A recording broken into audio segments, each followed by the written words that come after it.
Listen, I once again want to convey my deepest gratitude to Pakistan for assisting with the Danish evacuation effort with rapid, efficient, and also substantial support, also in the airport, of course, in Islamabad. It was only hours after I spoke with Foreign Minister Qureshi, we were granted permission to use the airport facilities. Thank you, Minister, for that.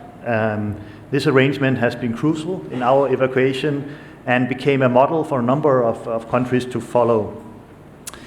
We also had opportunity yesterday to thank the staff in the airport that assisted Danish authorities and staff there during the evacuation effort. We have evacuated more than 1,000 people out of Kabul, our own nationals, people who work for us, and vulnerable Afghans and their families.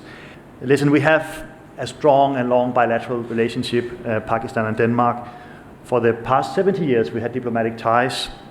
We now plan to strengthen them further in areas such as climate change, energy, green transition, but also sustainable trade and commercial ties. There's a huge potential here. We have seen some growing trade relations, and it's an upward curve, but we can do even more.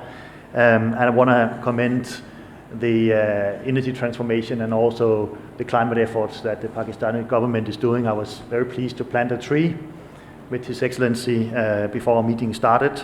On renewable energy, there is a lot to do. We can work together, and I have also decided that we want to boost our embassy here in Islamabad so we can have even more manpower for this type of cooperation. I'm also happy that we discussed this green framework today that we can have together.